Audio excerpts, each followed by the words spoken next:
महबूब के लिए दिल में प्यार रखो, निकाह की दुआ करते रहो, वो भी तुम्हारे प्यार का प्यासा बन जाएगा।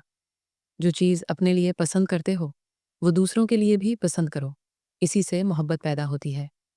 इस्लाम का दुश्मन वो है जो ऐसी बात करे जिससे इस्लाम को नुकसान पहुँचे, चाहे वो मुसलमान हो या गैर मुस्लिम। हमारी असल आजमाइश उस वक्त शुरू होती है जब हमें लगता है कि हम आजमाइश से निकल चुके हैं। अच्छा इंसान हमेशा अच्छा होता है, लेकिन जब बुराई करता है तो उसे बेहतर बनने का मौका मिलता है। नादान इंसान गलती करता है और भूल जाता है, लेकिन अक्लमंद गलती से सीखता है और उसे याद रखता है। बुराई से बचने का आसान तरीका यह है कि दूसरों को बुराई से रोको, फिर वो भी तुम्हें बुराई करने नहीं देंगे।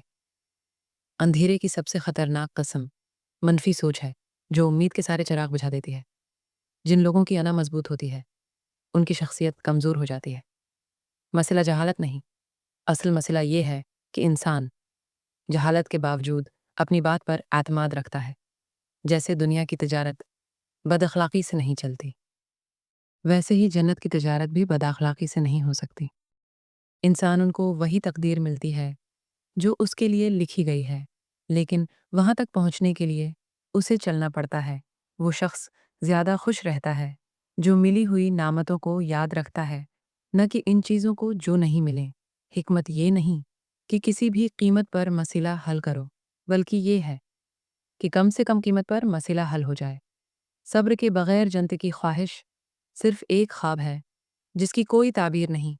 इंसान को दुनिया में अपनी जन्नत बनाने के लिए भेजा गया है, लेकिन वो दुनिया को ही अपनी जन्नत समझ बैठा है। जिसके दिल में मोहब्बत हो, वो मोहब्बत बांटता है। जिसके दिल में नफ़रत हो, वो नफ़रत फैलाता है। मुश्किल में अल्लाह को याद रखना आसान है। असल इम्तिहान ये है कि आसानी में भी उसे याद रखा जाए। जैसे दुनिया की तिजारत बद अखलाक़ी से नहीं चलती, वैसे ही जन्नत की तिजारत भी बद अखलाक़ी से नहीं हो सकती।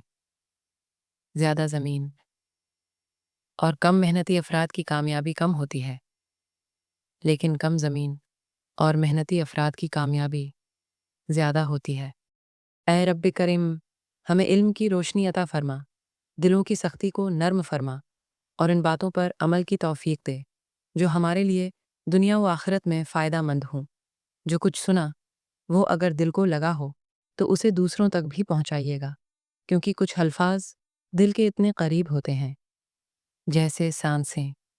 यही पैगाम हम थानिया राइटर चैनल के ज़रिए आपके दिलों तक पहुँचा रहे हैं। दुआ में याद रखिएगा। वस्सलाम।